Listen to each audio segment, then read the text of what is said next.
Anastasia, so people knew about the existence of information which creates matter. Rigdon, partly. For instance, in ancient Egypt, this knowledge was inscribed on golden tablets as a heritage for descendants. Later on, people called such heritage the books of Thoth, though the tablets were eventually destroyed, or more exactly melted, because most people have always valued gold more than knowledge. Nevertheless, copies of the tablets, reinscribed on papyrus sheets, or at least a part of them, have been preserved. Unfortunately, such copies have been frantically destroyed by priests at different times no matter where they were found, for the information contained in them literally undermined the power of priests over people. Nevertheless, something remained, and this something, having been saved and rehidden in the Croatian mountains, gave the world two eminent scientists in the second half of the 19th century. But when that something fell into the wrong hands in 1936, it caused irreversible consequences, the beginning of which was later witnessed by peaceful inhabitants of Hiroshima and Nagasaki. Anastasia, yes, the proverbial human choice. Rigdon, so, on the whole, although such information is important for the future, it will provoke the greatest outrage, let's put it this way, of contemporary priests from science. Anastasia, priests from science? Rigdon, yes, I mean those whose aspirations are directed not towards the advancement of science but rather towards keeping crowns on their heads and who believe that their opinion in science is unshakable. Certainly, in public, they will simply fly into a rage while trying to lynch this knowledge and, laughing foolishly at the truth, will hide their fear of it. Anastasia, still, there are real scientists in the world who yearn to know the truth for the sake of the truth itself, whose consciousness is not blinded by such opinions of authorities. Rigdon, undoubtedly, this knowledge will eventually find those who are indeed the real scientists. People will begin to verify this information, compare it, and in the end, they will reach the truth.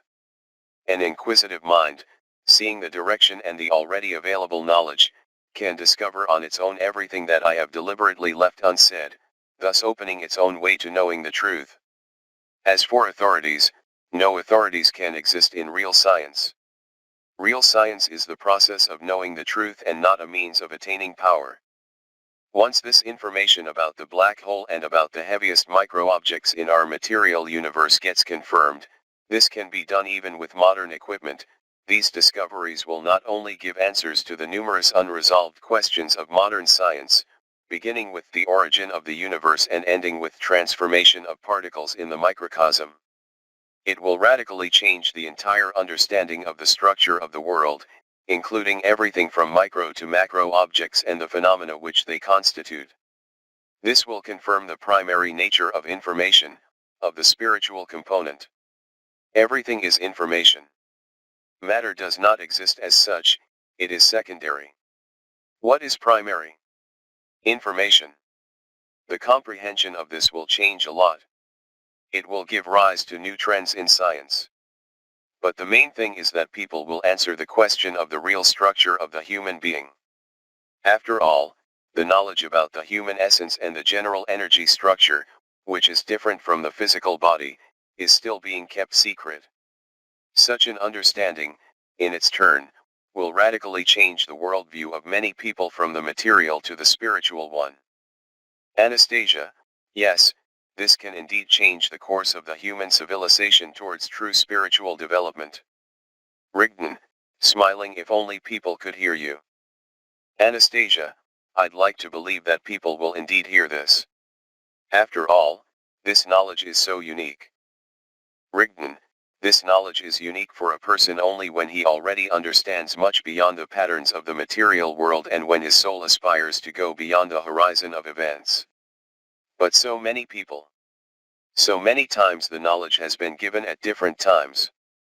People tend to lose it with time. And why?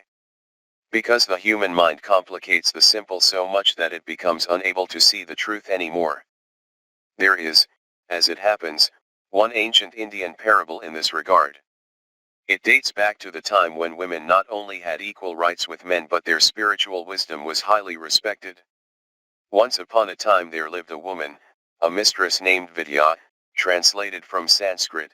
This name means knowledge. She had a disciple whose name was Amrit, immortal. When the disciple had grown up, Mistress Vidya told him, "You have grown up, now you can control your thoughts and emotions and subdue your anger. Go now and see the world. You are ready to find and know the single seed of truth."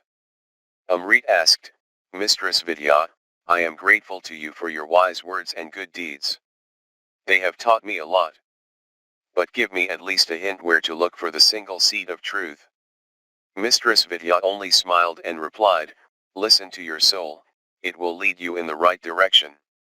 No sooner had Amrit reached a big city than he heard the news that the emperor of the land was holding a great council of sages to discuss the meaning of human life. The winner would be awarded a great prize, 100 cows with their horns adorned with gold. Amrit went to the council, hoping to get an answer to his question of where to find the single seed of truth. But something unexpected happened. When the sages were asked what is the meaning of life, each of them answered in their own way. One woman among the sages said, "This world, for people, is nothing more than a temporary abode. Man is born with clenched fists, trying to conquer it. But he dies with open palms, not taking a single speck of dust from the world. The meaning of life is in the birth of man's desires which form his fate in the afterlife." A man from the sages continued the discussion, "Man's desires are innumerable like sea sands. But his deeds are rare like granite stones. Man's deeds make up his life. His ill or good deeds become his ill or good fortune. The meaning of human life is made up of what he does each time here and now." Another woman from the sages replied to him, "Deeds are merely consequences of a person's thoughts. If a person acts with evil thoughts, suffering follows him like a cart's wheel follows ox's legs.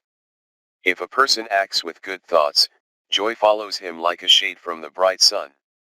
The meaning of person's life lies in his thoughts." So the discussion continued until noon. Finally, one of the well-known gurus of that time, famous at the court for his learning, said, "Thoughts burst from emotions like fire erupts from lightning. The man of yesterday is different from the one tomorrow. To be able to learn from life means to live twice. The meaning of life is in the changes that come from toil and worries." Silence followed these words. When none of the other sages replied, Amrit, who was standing among the ordinary people, decided to take part in the discussion and said, "Human life passes like a dream. In order to understand its meaning, it is necessary to wake up. Changes on the outside do good only if they come from the inner world of a person. All that exists and that doesn't exist in this world is here, in the human soul. Knowing this truth is the meaning of life." Common people rejoiced after these words, and the sages nodded approvingly, agreeing with the wisdom that came from this unknown young man. The emperor's prize was given to Amrit, and so in just one day he suddenly became rich and famous. After the council, Amrit was approached by the well-known guru who until that point had gotten the better of all his opponents in the debate and from whom this young man had so unexpectedly taken away the victory. He asked Amrit why he had come to this land. And having found out about Amrit's search for the single seed of truth, he rejoiced, "Oh, young man! You are unspeakably lucky. Today you have gained not only riches and fame but also a true friend and a wise teacher, myself.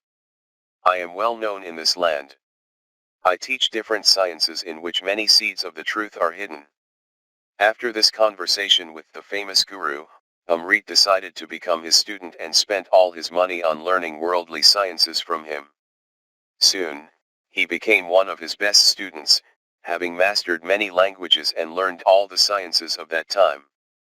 Full of pride for his achievements, Amrit came back to the house of wisdom.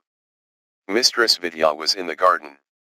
Delighted to see her, Amrit began telling her about his travels. "When I had left the house of wisdom, something unexpected happened. On that day, the emperor of the country held a great council of sages. I went there hoping to get an answer to my question. The meaning of human life was discussed at the council. I voiced my opinion and suddenly received the Emperor's prize. In just one day, I became rich and famous. In order to know the single seed of truth, I decided to spend all the money on lessons from a famous guru.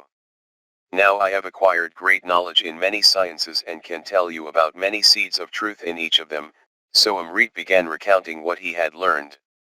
However, Mistress Vidya, having listened to Amrit's story about his achievements and the knowledge he gained, only smiled and said, "You have shown your learning.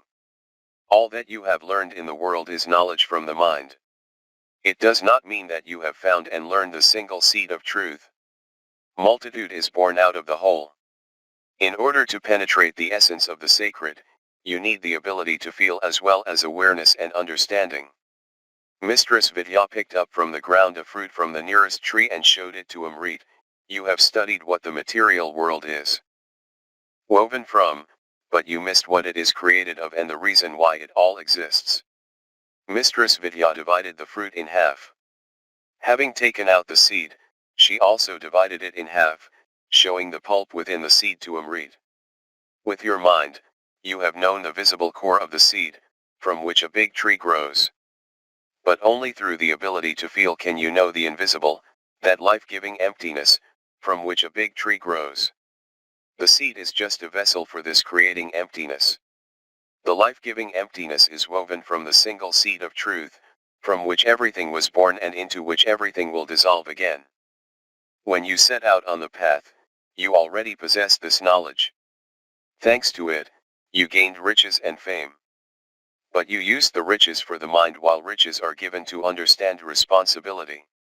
The riches of this world belong to this world, in which everything is transient and is subject to death.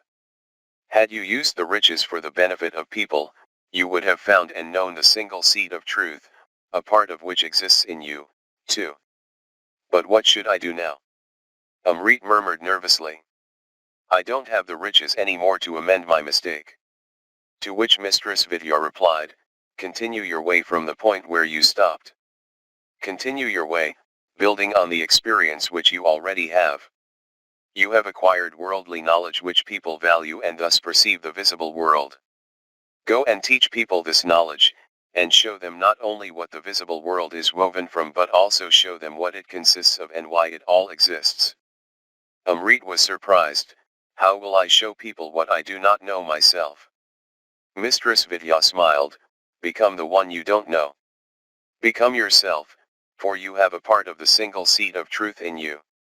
Human is just a vessel for the soul, the source of his essence. Find that one and perceive it. This is the most important thing. Once you perceive the single seed of truth, you will know yourself. Amrit asked, but how do I do this?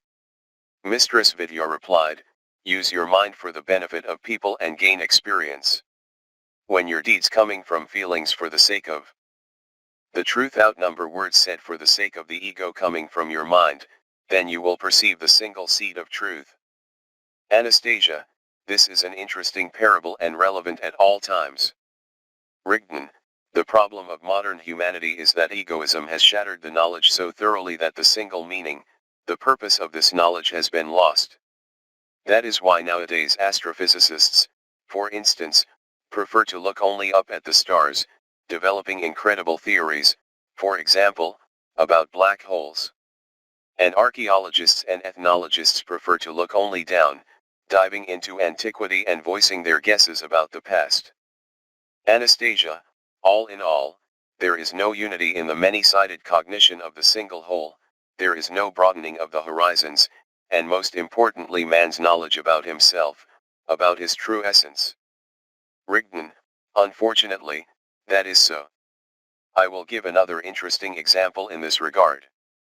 As I have already mentioned, there is a tribe of Dogon people in West Africa. At the end of the 19th century, when leading European countries started dividing Africa into their colonies, the territory where this tribe lived, just like their neighbors, got under the dominion of France. At that time, there was an active slave trade from the African continent. Nevertheless, the Dogon were not affected because they lived in inaccessible areas. So the first person to learn about their existence was an official of the colonial troops who was making a list of savage tribes. His attitude towards these peoples corresponded to the template created by politicians of his country, in other words, that savages are not even human beings. The culture of these people was discovered, though just for a narrow circle of specialists from Europe, by the French Africanist ethnographer Marcel Griel. First and foremost, he was interested in the spiritual side of life of the Dogon, and that is why the priests of this nation eventually revealed their greatest secret to him. Anastasia, the secret knowledge is revealed to a person with a good heart and pure thoughts. Rigdon, perfectly true. However, the world learned about the cosmological system of the Dogon not from the works of this ethnographer but from the works of an astronomer who was also keen on archaeology and ethnography and who managed to compare all this knowledge. So the Dogon and the kindred Bambara people are among the few peoples who had preserved the original information practically with minimal distortion, often without even understanding the meaning of this information. And the latter is such that it is far ahead of all the modern scientific achievements. Anastasia, that's interesting. Rigdon, in the cosmology of the Dogon and the Bambara, there is information about the significant primary role of vibration and spiral motion in the creation of the universe. Anastasia, the Dogon possess knowledge about the spiral motion of the universe. Rigdon, yes. In the Dogon mythology, there is a supreme deity, God creator named Amma. One of the Dogon myths says that the world originated from the word Amma. Anastasia, it is interesting that the Dogon in Africa have Amma while, according to the Indian legends, the universe originated from the vibration of the sacred sound Om. In the Vedas, this sound is also regarded as a symbol of the soul approaching the world of God and is denoted by a special sign. Rigdon, certainly, all these legends at one time had one and the same basis and knowledge. So according to the mythology of the Dogon, the world arose from the word Amma. There was nothing other than this word. The first word gave rise to an infinitely small basic element of the world which the Dogon call Kazuzi, it is also the millet seed po. By means of internal vibration, the Kazuzi turned into the world egg. In the Dogon myths, Amma has the epithet a spinning vortex, and it is noted that its motion moves in a spiral. Furthermore, the very creations of Amma are described, and also 7 worlds, the sun and the moon are mentioned. In particular, that the sun is surrounded by a spiral of 8 coils of red copper. The moon is surrounded by the same spiral but of white copper. Surprisingly, modern physics has not yet reached the level of scientific understanding of these questions. But that is not the most interesting thing. Going back to the creation of the world. After the Po seed had been created and the motion started in a spiral, the invisible Amma began to create signs, which determine everything in this world, the 2 guiding signs which belong to Amma and the 8 main ones. Anastasia, signs. Given that Shambhala also communicates and creates events with signs. Signs are essentially a special topic. In regard to the above-mentioned legend, readers might ask, what do the guiding and the main signs mean? Rigdon, well, first of all, the very fact that the Dogon possessed such knowledge testifies to the fact that their ancestors received it through palea contact. The 2 guiding signs are the signs which can be used only by the one whom they call Amma in their myths. The 8 main signs are the creating signs which, when you apply certain power to them, figuratively speaking, like a key to a lock, open certain possibilities of managing the processes of both creation and destruction. It is very rare, but it happens that the main signs become available to a human being. Anastasia, very rarely become available to a human being. But that is the Grail. I recorded this knowledge in the book Sensei 4. At one time, you mentioned that the Grail consists of 12 signs and the Dogon mythology mentions 8 of them, excluding those 2 which are unavailable for people in principle, as far as I understand. Therefore, the Dogon either had incomplete information, or it was partially lost with time, or concealed from the European researchers who wrote down their myths. but the fact that the Grail consists of the main signs with which the world may be designed and adjusted at will is indirectly mentioned in many legends of various peoples. Rigdon, absolutely correct. Such sacred, for this or that nation, knowledge is almost never fully revealed by the tribe's priests, particularly to random people. As for the Grail, one should remember that when it was hidden, it was not coincidental that the 12 signs were split into 4 parts with 3 signs in each part. This significantly complicated the process of arranging signs and activating the Grail by sound.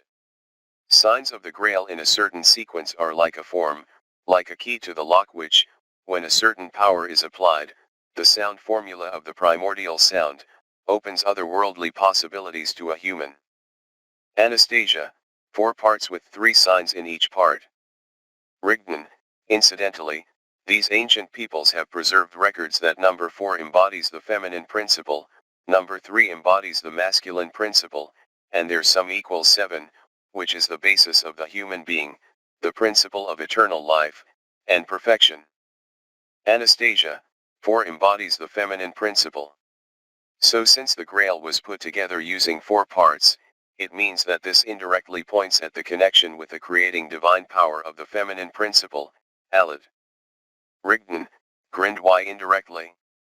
By the way, speaking of Allat, in the cosmogonic myths of the Bambara people which tell about the timeless initial stage of creation of the world, it is mentioned that the world originated from the void endowed with motion, GLA.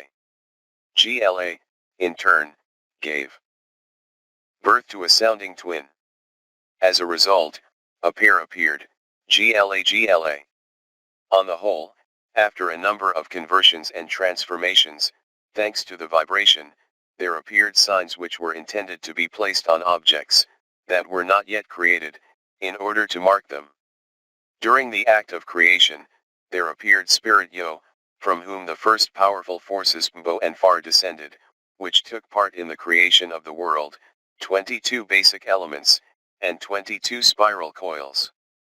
It is mentioned that when these spiral coils stirred Yo, as a result, light, sound, all actions, all creatures, and all feelings appeared. The myths mention that Pembo moved in space in a vortex and that he threw upwards that which was later named Pharaoh. Pharaoh, in turn, created 7 heavens and the spirit of the air, and he spilled life on earth in the form of water. He is omnipresent and visits all waters. In essence, Pharaoh continued to create the world. He put the universe in order and classified all its elements, created people, and taught them the word. Anastasia, Pharaoh put the universe in order. But these are the functions of the creating power of Allat. Rigdon, that is what I am talking about. By the way, regarding speech. In the Dogon mythology, the deities of water, the divine twins, shaped as half humans and half snakes were called Nam. There remain legends that when they saw the Mother Earth from the sky, naked and devoid of speech, they made a skirt for her of 10 wisps of filaments of heavenly plants. It is precisely these moist filaments, twisted in a spiral, which comprised the word, that were full essences of Namo that communicated speech to the earth, the first language of the world. So some people should not have called the Dogon and the Bambara peoples barbarians. Those barbarians have preserved by far more information for future generations than civilized people. Certainly, not without their elements of distortion, but still this is much better than nothing. Anastasia, yes, after all you've just said, one just wants to give everything up and leave for Africa, since such knowledge is preserved there. Rigdon burst out laughing. There's nothing to do there, in that Africa. It would be the same as going to Tibet. You'll immediately find many people willing to show you the right way, to Ahriman, and on top of that with your own money. In reality, everything is much closer than a person can imagine. It is all a matter of the vein of knowledge and the prevailing worldview. Look here, you have seen the world in a different light of knowledge, from the perspective of the spiritual worldview. Information that used to be non-essential for you has now become important. Fragmented knowledge from physics, mythology, and astronomy, has fallen into place like a jigsaw puzzle, each piece supplementing another as if it took its rightful place. Now imagine what the people who don't possess such information will think about, for example, signs. After all, most of contemporary people will not even understand what is really being said here. According to the modern worldview, signs that create the world can at best be the symbols that form the table of chemical elements, nothing more. Yet, for example, the spiral as a symbol was known already in the Paleolithic times. Its images can be found in pre-dynastic Egypt, in ancient India, and China, in ancient cultures of Crete and Mycenae, and among peoples living on different continents in Europe, Africa, and pre-Columbian America. Yet, what is the situation today? What has remained of the bygone knowledge of the spiral structure of the macrocosm and the invisible world? Suffice it to go out into the street and ask anyone or specifically experts engaged in such a science as physics about what people know now about the spiral. As a result, you will at best get a standard answer which, unfortunately, reflects only the habitual template materialistic worldview of people, which does not go beyond the scope of knowledge of the visible world. Anastasia, exactly.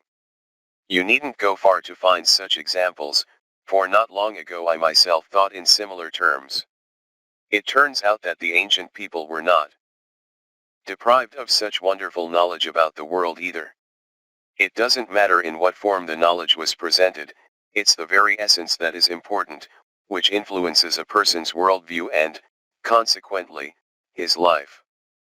After all, this information helps to understand that the world is managed from above and that everything in this world is ordered and created artificially. From this comes an understanding of what this fleeting life is, what a human himself should aspire to, and how to use its power for one's own spiritual development. Rigden, in this illusory world, everything is fleeting like a mirage in the desert. Therefore, everything that we possess in the physical world has no value, for it is passing. We must hurry to learn to feel with the soul and to comprehend the beautiful, because everything in this material world, including human life, is nothing more than foam bubbles on the sea sand. A person senses that he is not just a two-legged creature, that there is something much greater inside him, and that his inner world is different from the world around him. Inside him, there's a soul, a particle from without, from the spiritual world. It has a single vector of movement, a single desire. The soul actually seeks to escape from this world. It aspires to go to God, to its own world. However, in the material world, this aspiration, this deepest feeling that comes from the soul, encounters human consciousness. And human consciousness interprets these strong deepest promptings differently, based on the knowledge and experience gained in this life. And here, a very important role is played by a person's dominant worldview, his knowledge of the world and himself. If the material worldview dominates in him, his consciousness is narrowed, and he lacks spiritual knowledge, then numerous substitutions take place in his consciousness. That is, the personality uses this power, not for spiritual development, but rather to satisfy its material desires. The power of the single spiritual feeling is split in consciousness into numerous desires of the animal nature. As a result, instead of striving for eternity, a person begins to panic and fear it, and to regard this three-dimensional world as the only reality of his existence. He wastes the power of his life on achieving gratification of his own ego in the material world, on gaining power over own kind, and on accumulating earthly wealth. However, with the death of the body, a person loses all this, leaving behind from his past life, in his after-death fate, just a bundle of negative energy, which will bring him sufferings and anxiety for a long time to come. On the other hand, if the spiritual worldview dominates in a person, and if he does not simply have the knowledge about the world and himself, but uses it purposefully and appropriately, working on himself, then he changes in quality. He moves along the spiritual vector of his life, thanks to the deepest feelings emanating from his soul. For a spiritually mature person, the death of the physical body is, in essence, a liberation. It is only a transition to a qualitatively different state, the state of true freedom in eternity. Anastasia, many readers point out that, given all the diversity of literature available, it is actually difficult to find any specific information about the soul. Furthermore, in modern consumer society, even the term soul itself is being increasingly often substituted with notions that are diametrically opposed to the soul, such as mind, psyche, human self, and self-consciousness. In the best-case scenario, readers find some general philosophy, and even then, it is usually sealed in the shell of either a section of ethnology, or of religion and mysticism, or of psychology and sociology. Since ancient times, it was believed that a spiritually rich soul is the most precious possession of a true human. Theoretically, in the human society which moves in the spiritual direction, paramount significance should be given to the study of the spiritual. After all, perception of the soul contributes to perception of any other truth, including a scientific one. There exists a vast range of idealistic and materialistic opinions about the soul and dogmatic statements, including those of the speculative nature. However, all these are merely searches of many people at different times, starting with sages, prophets, and saints, and ending with scientists, educators, naturalists, and ordinary people. Disputes mainly took place because of lack of knowledge. Yet, what is noteworthy is that people still understand that if they possess systematic knowledge of the human being and, first of all, of the soul, they would be able to, while guided by the needs of the soul, control the aspirations of their mind.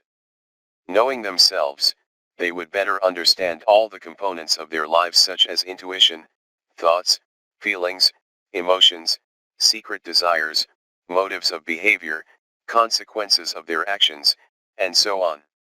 In this case, if this knowledge not only becomes available but is understood by the majority, it would be possible without any difficulty to build and affirm in the world a society of kindness and harmony, which people have dreamt of for millennia.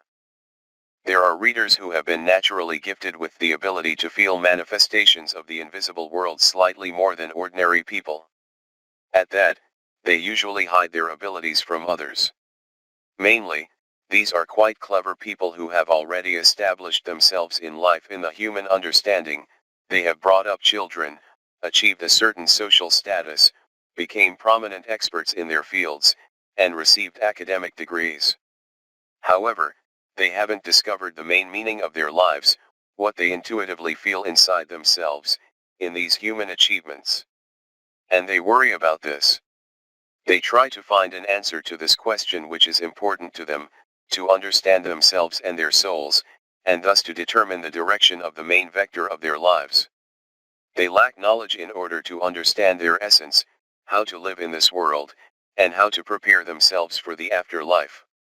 After all, some of them, after experiencing the manifestations of the invisible world and gaining priceless personal experience, have already radically changed their worldview.